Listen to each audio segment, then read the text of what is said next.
가나에 대한 설명으로 옳은 것은 하고 물었죠. 자, 가부터 볼게요. 나는 팔도의 부목군현에 파견되는 가입니다. 경국대전에 의하면 임기는 1800일이고 원칙적으로 상피제의 적용을 받고 있습니다. 라고 돼 있어요. 자, 팔도니까 조선이라고 알 수 있죠. 물론 경국대전도 나왔고요. 자, 부목군현에 파견되는 사람이다라는 건데 이제 상피제의 적용을 받는다라고 했어요. 그러니까 요거는 부목군현에 파견되는 지방관 즉 수령을 뜻합니다. 자, 나는 지방 관하에서 행정실무를 담당하는 나입니다. 자, 고려 때와는 달리 요즘은 외역전도 지급받지 못하고 직무를 수행하고 있고 우리의 수장을 호장이라고도 부릅니다. 라고 돼 있어요. 자, 고려 때보다 이제 그 권한이 축소가 된 직책이에요. 지방 관하에서 행정실무를 담당하는 조선시대의 관리를 뜻합니다. 이는 향리를 의미해요. 고려시대의 향리는 권한이 굉장히 컸습니다. 이제 조선시대의 수령과 맞먹을 정도로 볼 수도 있어요. 왜냐하면 그 지방관이 파견되지 않았던 뭐 속군이나 속현 혹은 특수행정구역이었던 향, 부곡, 소 이런 데를 이제 관리했던 사람이 바로 향리였어요. 근데 이제 조선 같은 경우에는 완전한 중앙 집권 및 지방 분권 체계가 확립이 돼가지고 모든 지방에 그 관리들이 파견이 됐었어요. 그래가지고 이제 향리들이 뭐 다스린다 이게 아니라 향리는 보조적인 역할을 하게 됐다라는 건데 그래서 행정실무를 담당하는 사람이 됐다 이렇게 보시면 되겠습니다. 그래서 가는 수령, 나는 향리에 대한 이런 설명이라고 보시면 되겠어요. 맞는 걸 찾아봅시다. 자, 단안이라는 명부에 등재되었다. 이건 향리를 뜻해요. 그렇기 때문에 이제 수령과 맞지가 않죠. 자, 지방의 행정사법 군사권을 행사했다는 수령입니다. 그렇기 때문에 가에 나온 거랑 연결이 되겠죠. 자, 그 다음에 감사나 도백으로도 불렸다. 요건 이제 관찰사. 그러니까는 이제 그 도 단위의 지방 관리라고 보면 되겠죠. 그 다음에 장례원을 통해 국가의 관리를 받았다. 요거는 노비를 뜻하고요. 그 다음에 잡과를 통하여 선발되었다. 요거는 중인 중에서도 이제 기술 관료, 기술직 관료들은 잡과, 과거 시험 중에 문과, 무과, 잡과의 그 잡과를 통해서 선발됐다. 이렇게 보시면 되겠습니다. 자, 22번 갈게요. 가나 사이 시기에 있었던 사실로 옳은 것은 하고 물었습니다.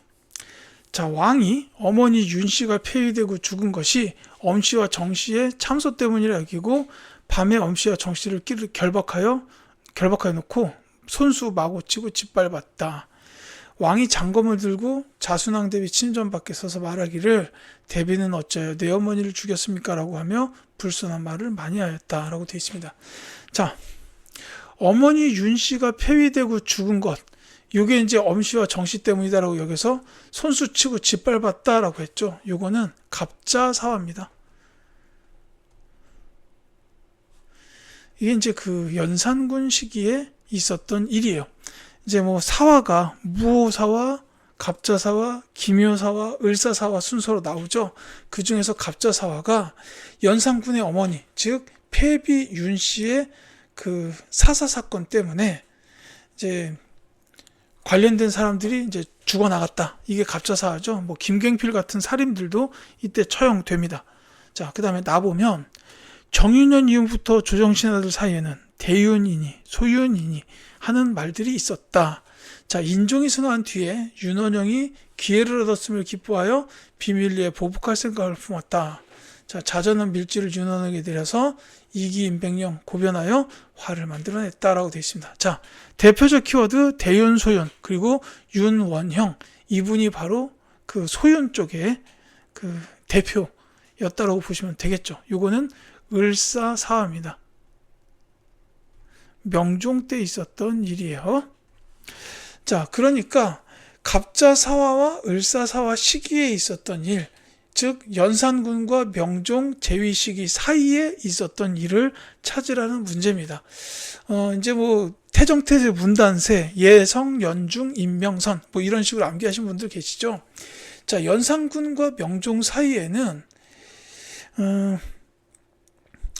이제 뭐 중종이라든지 그 다음에 인종이 있었어요. 뭐 여기 보면 인종이 승한 뒤니까 명종 때죠. 근데 이 인종 시기에는 사실 이 인종은 재위 기간이 굉장히 짧습니다. 예, 그래서 이때는 이제 인종 때 거는 거의 이제 안 나온다고 보셔도 되고 주로 중종 때 있었던 일인데, 이 갑자사화랑 을사사화 사이에 정치적인 사건으로 보자면은 이제 크게는 그 한 세 가지 정도라고 보시면 돼요. 이제 중종 반정이 있었고, 그러니까 이 중종이 반정을 통해서 즉위했죠. 그 전에 진성대군이었고, 그 다음에 이제 그 조광조의 개혁 정치, 그리고 기묘사화가 나옵니다. 이 기묘사화가 그 조광조의 개혁 정치가 너무 이렇게 급진적으로 진행되다 보니까 나오게 된 일이라고 볼 수도 있죠. 자, 이런 것들이 선지에 있을 거라고 보입니다. 그래서 정답은 2번이요. 위훈 삭제를 주장한 조광조가 제거되었다. 이게 기묘사화입니다. 이 조광조의 개혁 정치를 보면 크게는 세 가지 정도로 볼 수 있어요. 소격서 폐지랑 그 다음에 현량과 실시, 위훈 삭제 이런 게 있는데, 특히나 이 위훈 삭제가 훈구들을 건드렸다는 거죠. 그래서 이것 때문에 조광조가 이제 결국은 제거됐다. 이게 기묘사화라고 보시면 되겠습니다. 자, 왕자의 난으로 정도전 등이 피살되었다. 요거는 태조 시기. 그러니까 이성계 요 시기에 있었던 일이에요. 서인이 반정을 일으켜 정권을 장악하였다. 요거는 인조 반정입니다. 자, 그 다음에 성산문 등이 상황의 보기를 꾀하다 처형되었다. 여기서 말하는 상황은 단종이죠. 그러니까 이건 단종 보기운동. 이게 이제 그 세조 집권 재위 시기에 있었어요. 그래서 이제 이 성산문 등 요분들이 이제 사육신이죠. 뭐 성산문, 이계, 박팽년, 유흥부 뭐 이런 분들 단종 보기를 꾀하다가 처형이 됐습니다. 자, 그 다음에 이조 전랑의 임명을 둘러싸고 살림이 동인과 서인으로 나뉘었다. 요거는 이제 붕당이 형성되는 과정을 말해요. 자, 이 시기는 선조 재위 시기입니다. 임진왜란 전이에요. 자, 이렇게 보시면 되겠고, 23번 갈게요. 가에 대한 설명으로 옳은 것은? 하고 물었습니다. 가가 여기 있죠. 자, 경국대전에는 정원이 200명으로 정해져 있었고, 생원 진사인 상제생과 상제생이 모자랄 때 유학으로 보충하는 기재생으로 구분되었다. 그래서 원점 300을 얻으면 문과 초시에 응시할 수 있는 자격을 줬는데, 아침 저녁 식당에 출석하는 것을 원점 하나로 계산해 주었다. 재학의 연하는 제한되어 있지 않았다라고 되어 있습니다. 자, 여기서 이제 가장 뭐 중요한 키워드라고 할 게 생원이나 진사인 상제생. 그러니까 이 교육기관이잖아요. 이 교육기관에 그 재학할 수 있는 학생이 생원 진사. 그러니까는 그 과거 시험 중에서 소과를 통과한 이런 사람들만 여기에 들어올 수 있었다라는 거죠. 이게 성균관입니다. 원래 이제 성균관은 고려시대의 국자감에서 공민왕 시기에 이 국자감을 성균관으로 이름을 바꾸면서 신진 4대부들을 더 많이 육성하기 위해서 유학교육을 강화를 했었어요. 그게 이제 조선시대로 넘어오면서 한양천도 이후에 이제 한양 지역의 성균관이 다시 만들어지게 됐죠. 자, 이 성균관에 대한 설명으로 옳은 걸 찾아라 라고 했습니다. 이 정답은 어렵지가 않아요.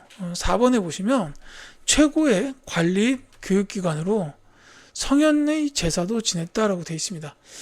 자, 요 명륜당이 이제 그 강의하고 그 교육 쪽이라면 이 대성전 쪽이 성현에 대한 제사를 지냈던 곳이다. 이렇게 보시면 되겠어요. 지금도 그 서울 그 종로 조금 지나가지고 저기 대학로 근처에 성균관 그대로 있습니다. 성균관 대학교 붙어 있죠. 가서 보시면 여기는 진짜 공부해야 되는 곳이에요. 딱 그런 분위기가 있습니다. 이제 그렇고 다른 거 볼게요. 좌수와 별감을 선발하여 운영하였다. 이건 유양소. 그 다음에 지방의 사림 세력이 주로 설립하였다. 이거 교육기관으로 보자면 서원이에요. 그리고 전국의 부목균원에 하나씩 설립되었다. 이거는 이제 관립교육기관이죠. 근데 성균관보다는 한 단계 아래인 중등교육기관 정도로 보시면 되겠습니다. 향교. 그 다음에 흥선대원군에 의해 47개소를 제외하고 철폐된 거 역시 서원이에요. 이 서원이 나중에는 굉장히 난립을 합니다. 그냥 난립만 하면 되는데 이 문제가 뭐냐면은 이제 제사 같은 거 한번 지낼 때마다 뭐 과일이라든지 곡식이라든지 이런 게 많이 필요하니까 주변 지역에 거주하는 백성들이 굉장히 힘들었어요. 수탈을 당하니까. 그러니까 이것 때문에 영조 시기에 한번 정리가 되고 흥선대원군 때 47개소 빼고 싹 다 철폐됐다라는 거고, 그래서 지금도 가보면은 뭐 이렇게 서원이 몇몇 군데에 남아 있습니다. 그게 이제 흥선대원군 때 남게 된 47개소 중 하나다. 이렇게 보시면 되겠죠. 자, 24번 가겠습니다. 밑줄은 이 왕의 재위 기간에 있었던 사실로 오는 것은, 자, 제시된 자료는 이 왕이 세자 시절 쓴 칠언시입니다. 척화를 주장했던 신하들과 함께 청의 볼모로 잡혀갔다 돌아온 후 지은 것으로 보입니다. 라고 되어 있어요. 자, 척화 주장한 신하들과 함께 청의 볼모로 잡혀갔다가 돌아왔다. 근데 왕이에요. 그러니까 이거는 병자호란과 관련이 있죠. 이 병자호란 때 결국 인조가 삼전도에서 항복을 하잖아요. 그러면서 소현세자랑 복림대군이 이제 첫째, 둘째죠. 이제 볼모로 잡혀가요. 이제 거의 9년 가까운 생활 동안 청나라의 수도 심양에서 볼모 생활을 하다가 돌아옵니다. 이제 근데 이 소현세자는 돌아오자마자 뭐 석 달 정도 만에 그냥 세상을 떠나게 되고, 이 복림대군 둘째 아들이 효종으로 즉위를 하게 돼요. 따라서 지금 여기서 말하는 이 왕은 바로 효종입니다. 복림대군이란 얘기죠. 자, 효종은 인조의 뒤를 이었습니다. 그래서 했던 게 이제 한능검 시험에서 나오는 거는 크게 두 가지 정도가 있어요. 북벌론.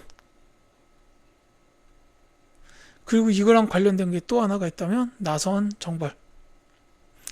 이제 청나라를 정벌하자라는 뜻으로 군대를 키웠는데, 나중에 청나라가 러시아 정벌할 건데 조총부대 좀 보내라라고 요청을 하니까 이제 키웠던 그 국방부대를 나선 정벌에다가 보냈다. 뭐 이렇게 되는 거죠. 그래서 이게 정답이 1번입니다. 나선 정벌에 조총부대가 동원되었다라는 건데, 이게 이제 두 번에 걸쳐서 나선 정벌이 나가요. 그래서 뭐 첫 번째 정벌 때는 변급 뭐 요 분이 나갔고, 근데 다만 두 번째 신유라는 장군께서 가셔가지고 흥룡강 전투를 승리하십니다. 이게 가끔 나오더라고요. 그러니까 나선 정벌 중에 두 번째, 여기 이제 신유의 흥룡강 전투 승리, 뭐 요게 간혹 등장하기도 하더라라는 겁니다. 자, 왕권 강화를 위하여 장영영이 설치되었다. 정조. 자, 청과의 경계를 정한 백두산 정계비가 건립되었다. 숙종 때입니다. 역대 문물을 정리한 동국 문헌 비고가 편찬된 건 영조식이고요. 동의보감이 완성된 거는 광해군 제위식이라고 보시면 되겠습니다. 자, 25번 갈게요. 자, 다음 상황 이후에 전개된 사실로 오른 것은 해가지고, 자, 임평대군의 여러 아들 여러 복이 교만하고 억셌는데, 임금이 초년에 자주 병을 앓았으므로 몰래 못된 생각을 품고 버려서는 안 될 자리를 넘보았다. 남인에 붙어서 윤유와 허목을 스승으로 삼고 허적에서 저견을 보고 말하기를, 임금에게 만약 불행한 생기면 너는 우리를 후사서 함께 하라. 우린 너에게 병적 판사를 시킬 것이다 라고 했다. 이때 김석주가 남몰래 그 기밀을 알고 경신년 옥사를 일으켰다라고 되어 있습니다. 자, 남인 윤유와 허목을 스승으로 삼았다. 자, 뭐 이런 게 있고, 그 다음에 경신년 옥사를 일으켰다라는 데서 이제 이 상황을 알 수가 있습니다. 이 윤유랑 허목과 관련된 이 남인들이 몰락하는 시기가 있는데, 그때가 언제냐면 경신 환국이에요. 그러니까 경신년 옥사가 나온 게 이거죠. 그래서 요거 지금 상황은 경신 환국을 뜻합니다. 환국은 총 3번 있었죠. 기사 환국이 그 뒤에 나오고, 그 다음에 갑술 환국이 나옵니다.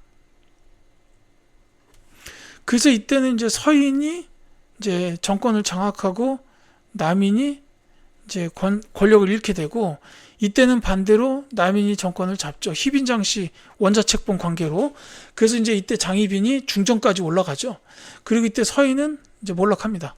인현왕후 쪽이 서인이었죠. 자, 그 다음에 이 갑술왕국의 경우에는 다시 서인들이 최종적으로 승리, 남인들은 이제 완전히 회생 불가능 지경으로 몰락하게 됐다.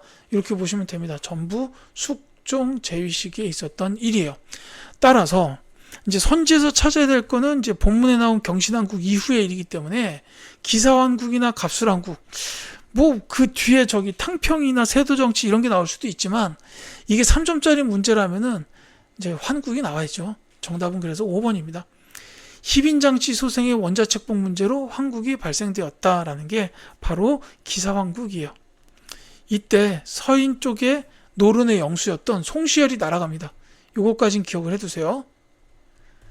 본문의 기사왕국으로 등장할 수 있는 내용으로 이제 이 희빈장씨 소생의 원자책봉도 있지만 송시열을 숙종이 날려버리는 요것도 들어가 있습니다. 그러니까 송시열을 보호하려는 자가 있겠지만 그가 아무리 대신이라 할지라도 절대 용서치 않겠다. 뭐 이렇게 숙종이 아주 강력하게 얘기를 했어요. 그러니까 이게 희빈장씨, 당시에는 희빈이었으니까 후궁이었죠. 근데 희빈장씨가 아들을 낳았는데 이 아들을 원자로 책봉을 한다고 하니까 송시열이, 전하, 인현왕후 아직 젊으시고 그 희빈장씨는 후궁이고 그다음에 그 희빈장씨 아들은 나이가 너무 어립니다. 벌써부터 원자로 책봉할 필요는 없습니다. 이렇게 얘기를 했더니 숙종이 오케이, 너 잘 걸렸다 하고 송시열 날린 거예요. 이게 이제 기사왕국이다. 이렇게 보면 되겠습니다. 자, 자의대비의 복상 문제로 예송이 전개되었다. 요거는 이제 효종 뒤에 나온 현종이죠. 숙종 바로 전. 자, 정열이 모반 사건으로 서인이 전국을 주도하였다. 요거는 선조 시기에 있었는데, 특히나 이 정열인 모반 사건에 의해서 서인이 전국을 주도하게 된 사건이 기축 옥사예요. 이때 이제 전국을 주도하게 만든 서인의 대표가 바로 송강 정철입니다. 자, 그 다음에 이괄의 난이 일어나서 반란군이 도성을 장악하였다. 인조 제위 초기에 있었던 일이에요. 북인이 서인과 남인을 배제한 채 전국을 독점하였다. 북인이 전국을 잡았던 것은 딱 한 시기, 광해군 제위 시기라고 보시면 되겠습니다. 자, 26번 갈게요. 밑줄근 이 제도에 대한 설명으로 옳은 것은, 자, 이원익 대감의 견의로 경기도에 이 제도를 시행한다고 하네. 박납의 폐단이 경기도에서 특히 심해서라더군. 자, 각고을에서는 곡물을 현물 대신 쌀로 거두어 선의청으로 납부한다는군. 자, 바로 대동법이죠. 자, 대동법에 대한 설명을 찾는 문제입니다. 근데 이건 어렵지 않으니까 바로 말씀을 드릴게요. 이 대동법은 그 근대적인 경제 발전의 토대가 됐던 법이에요. 이 대동법에 의해서 곡물을 쌀로 납부하는 일이 일어나면서 이제 지방 특산물들이 세금이 아니라 상행위의 대상이 됐어요. 그래서 이거를 공인들이 주로 취급을 하면서 이제 상품화폐 경제가 발달하게 됐다. 이렇게 이어지거든요. 그래서 이게 정답이 5번입니다. 이 대동법의 시행은 결국 그 지방의 토산물들을 이제 관청에 조달하는 이 공인들이 등장하게 되는 배경이 됐다라는 겁니다. 자, 양반에게도 군포가 부과되었다. 이거는 호포제. 이게 이제 흥선대원군 집권 시기에 있었던 제도예요. 양전 사업을 실시하여 지게를 발급하였다. 이거는 광무개혁식이죠.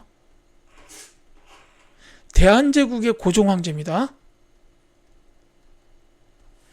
풍요에 따라 전세를 9등급으로 차등 부과했다. 이거를 이제 공법이라고 부르는데, 이게 이제 세종대왕 시기에 있었어요.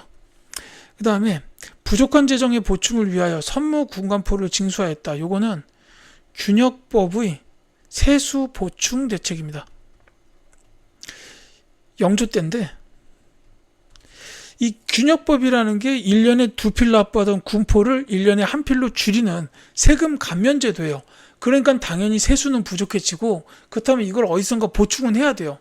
그래서 나오게 됐던 게 이제 지주들에게 결작을 부과했다라든지, 결작이라든지 선무군관포는 안 쓸게요. 그 외에는 이제 어장세라든지 염세, 선박세, 이게 이제 주로 바다 쪽하고 관련된 세금인데 이게 왕실 재산이 됐었어요. 근데 이걸 국가 재정으로 귀속시키겠다라는 게 균역법의 세수 보충 대책이다라고 보시면 되겠습니다. 자, 27번. 다음 글을 쓴 인물에 대한 설명으로 온 것은, 자, 중국은 서양에 대해서 경도 차이가 180도에 이르는데 중국 사람은 중국을 정계로 삼고 서양을 독일로 삼며 서양 사람은 서양을 정계로 삼고 중국을 독일로 삼다. 실제에 있어서는 하늘을 이고 땅을 밟는 사람은 지역에 따라 모두 그러하니 횡이나 도할 것 없이 다 정계다. 이렇게 나왔습니다. 자, 그러니까 이거는 서양이든 중국이든 어차피 하늘을 이고 땅 밟으면 다 똑같은 거 아니냐라고 얘기한 거죠. 심지어 의산문답이라는 책에 내용이다라고 나왔습니다. 자, 이분은 누구냐면 홍대용입니다. 자, 이 홍대용 학자께서 지금 여기서 말씀하고 계신 게 뭐냐면, 아니 중국이 중심일 리가 없다요. 이게 그러니까 중국 중심 세계관의 비판.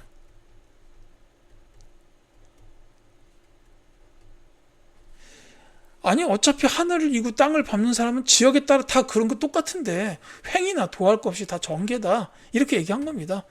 그러니까 이건 뭐 어디든지 다 공평한 거 아니냐라는 겁니다. 이게 이런 주장을 할 수 있게 된 근거가 뭐였냐면은 이제 두 가지가 있어요. 이게 이제 선지에 있죠. 무한 우주론하고 지전설.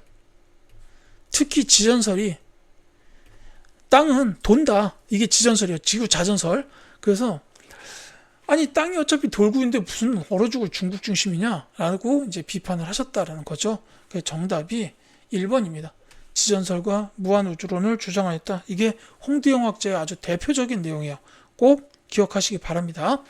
자, 남북국이라는 용어를 처음 사용하였다. 유두공이라는 분께서 지으신 발해고란 책에서 나왔죠. 자, 북한산 비가 진흥왕 순수비임을 고증하셨다. 추사 김정희 선생님인데 이 추사 김정희 선생에 대해서는 세 가지입니다. 북한산 비가 진흥왕 순수비임을 고증하였다. 중요하고요. 그리고 또 기억해야 되는 게 있다면 독자적인 서체인 추사체. 이분 서예가잖아요. 그리고 또 하나가 이제 그림, 세안도가 자주 등장합니다. 자, 서울 출신으로 규장과 검소관에 등용되었다. 요 유두공 선생도 그런 분이고, 그 다음에 유두공과 함께 박제가, 이덕무 이런 분이 계세요. 뭐 지금 이렇게 해설 강의하면서도 늘 드는 생각이, 이게 서울 출신이라고 자꾸 설명을 해야 되나? 왜냐하면 이분들이 무덤에서 이 말씀 들으시면 짜증내지 않으실까라는 생각이 들어요. 안 그래도 서울 출신이라고 차별도 많이 받았는데 왜 나 죽고 나서까지 역사 수업 때 이런 얘기가 나오냐라고 이렇게 이제 짜증내시진 않을까라는 생각이 한편으로 드네요. 자, 여전론을 통하여 마을 단위 토지 분배와 공동 경작을 주장하였다. 이거는 이제 정약용 선생입니다. 그 유형원 선생님이 균전론, 그 다음에 이분이 한전론, 그리고 정약용 선생이 여전론 이렇게 주장했다라는 거 이제 참고하시기 바라겠습니다. 28번 갈게요. 가 종교에 대한 설명으로 옳은 것은, 자, 18세기 말부터 19세기 중엽까지 가를 사교로 보라. 이거 사악한 종교란 뜻이에요. 탄핵한 여러 기록을 모은 책이다. 이승훈, 정약용 등이 교리를 토의하다 적발된 사건, 전라도 진산의 윤지충, 권상현이 조상에 대한 제사를 폐지하여 처형당한 사건 등이 수록되어 있다라고 되어 있습니다. 자, 천주교죠. 자, 윤지충 나왔습니다. 이분이 그 신의 박해, 이게 정조 때 있었어요. 요 관련이 되고, 이승훈, 정약용 등이 교리를 토의하다 적발된 사건, 나중에 신유박해, 순조 때 이렇게 이어집니다. 그래서 이때 완전히 정약용 주변, 집안 주변들이 다 날아가게 됐다라는 거죠. 자, 그래서 그 천주교에 대한 설명으로 옳은 걸 찾아라 그랬는데, 이거 정답 먼저 바로 말씀드릴게요. 4번입니다. 이제 천주교가 지금 요 시기가 18세기 말부터 19세기 중엽까지라고 했지만, 실제로 이 천주교가 전래된 거는 그보다 훨씬 전 일이에요. 청나라랑 교류를 했을 때, 본격적으로 교류를 했을 때부터 천주교 사상은 이미 들어왔습니다. 다만 그때는 서학이라고 해가지고 학문으로 소개됐었다라는 거죠. 다만 요걸 갖다가 이 정약용과 같은 남인 출신 실학자들이 적극적으로 받아들이면서 종교화되었다라는 겁니다. 이제 이렇게 이해하시면 되겠고, 말 나온 김에 하나 더 말씀드리자면, 천주교랑 관련된 키워드 중에 하나만 더, 의민단이라고 있어요. 요 일제강점기 만주에 설립한, 천주교에서 설립했어요. 만주에 설립한 그 무장투쟁 조직이에요. 무장조직. 이제 뭐 대종교 같은 경우는 중광단 있잖아요. 그런 것처럼 천주교에서는 의민단을 설립했다. 요거 같이 기억해 두셨으면 좋겠습니다. 자, 단군 숭배 사상을 전파하였다. 요거는 대종교죠. 하늘의 제사 지는 초제를 거행하였다. 도교. 신선 사상의 종교입니다. 무의자연. 자, 동경제전과 용담 유사를 경전으로 삼았다. 이건 동학이고요. 유불선을 바탕으로, 이게 유교, 불교, 도교입니다. 민간 신앙의 요소까지 포함되었다라는 요거는 역시 동학이에요. 자, 29번 가겠습니다. 다음 상황이 나타난 시기의 경제 모습으로 옳지 않은 것은, 자, 호조판서 이성원이 말하기를 종전에 허다하게 주저한 돈을 결코 작년과 금년에다 써버릴 리가 없고 경외각 아문의 봉부 동전 역시 새로 조성한 것이 아닙니다. 자, 전황이 극심한 것은 부산과 대교가 이때를 틈타 갈무리에 두고 이익을 취하는 것으로 보이는데 그 폐단을 바로 잡을 방책이 없습니다. 라고 했습니다. 자, 요거만 쭉 읽고서는 이제 여기 봉부동전이라고 해가지고 이게 창고에 넣고 쓰지 못하도록 봉해둔 비상대비용 돈. 그러니까 이 돈을 갖다가 창고에다가 계속 쌓아놓는 거예요. 그러니까 전황, 이게 이제 그 돈이 말라버렸다는 뜻이죠. 시중에 유통되는 돈이 거의 없어졌다라는 게 전황이에요. 이게 나타난 게 상평통부 유통 이후, 그러니까 조선 후기라고 보시면 되겠습니다. 물론 비변사 등록, 즉 비변사에서 작성된 글이다라는 걸 통해서도 조선 후기임을 알 수가 있겠죠.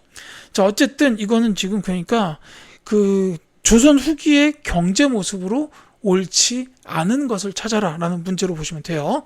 자, 1번 덕대가 광산을 전문적으로 경영하였다. 이거 조선 후기 맞죠? 자, 덕대는 그 물주로부터 자금을 투자받아서 광산을 전문적으로 경영했던 지금의 CEO 같은 분이다 라고 보시면 되겠고, 담배와 면화 등이 상품 작물로 재배되었다. 조선 후기 맞습니다. 자, 수조권이 세습되는 수진전, 휴량전이 있었다. 이거는 조선 전기예요. 이게 폐지된 것도 세조 때입니다. 세조 때 폐지가 됐기 때문에 다 조선 전기예요. 자, 송상과 만상이 대청무역으로 부를 축적하였다. 이거 조선 후기죠. 대청무역, 송상, 만상이니까. 그 다음에 외관에서 개시무역과 후시무역이 이루어진 건 역시 조선 후기라고 보시면 되겠습니다. 그래서 수신전, 휴량전이 있었다라는 조선 전기의 3번이 옳지 않은 정답이 되겠다. 이렇게 보시면 됩니다. 자, 30번 갈게요. 가사건에 대한 설명으로 오른 것은, 자, 이곳은 유계춘의 무덤입니다. 자, 그는 경상우병사 백낙신의 탐악과 향리들의 횡포에 맞서 농민들과 함께 가래를 일으켰다. 농민 봉기가 삼남지방으로 확산되었습니다. 라고 되어 있습니다. 자, 대표적 키워드는 유계춘이라는 분의 무덤, 그 다음에 경상우병사 백낙신의 탐악, 요것 때문에 일어났던 일이다라는 거죠. 바로 임술 농민 봉기입니다. 철종 제위 시기에 있었는데, 그러니까 세도정치 시기,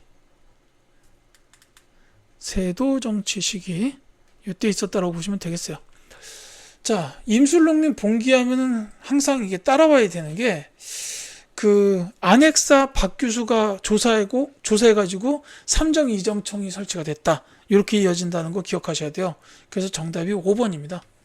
사건의 수습을 위하여 박규수가 안핵사로 파견되었다라는 게 임술농민봉기랑 관련이 되겠습니다.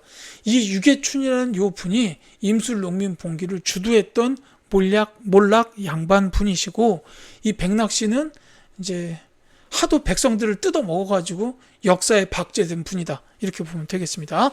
자, 진주에서부터 시작돼서 삼남지방, 그러니까 충청, 경상, 전라 요 지역으로 확산됐다는 거죠. 자, 청해 군대에 의해 진압되었다. 이거 이제 이모군란을 대표적으로 꼽을 수가 있어요. 물론 갑신정변도 여기에 해당합니다. 자, 최재우가 동학을 창시하는 계기가 되었다. 이 시기도 역시 그 세도정치 시기인 건 맞는데, 이 임술농민 봉기가 동학 창시의 계기는 아닙니다. 그 다음에 왕이 도성을 떠나 공산성으로 피란하였다. 요거 이괄의 난, 인조 때 있었던 일이죠. 남접과 북접이 연합하여 조직적으로 전개한 거는 동학 농민운동, 그 중에서도 2차 봉기입니다. 1차 봉기는 백산봉기에서부터 뭐 황토현 황룡춘 전투, 전수성 점령해가지고 화약을 맺고 끝나요. 근데 이 2차 봉기는 조직적으로 이제 우금씨 전투까지 갔죠. 이렇게 보시면 되겠습니다.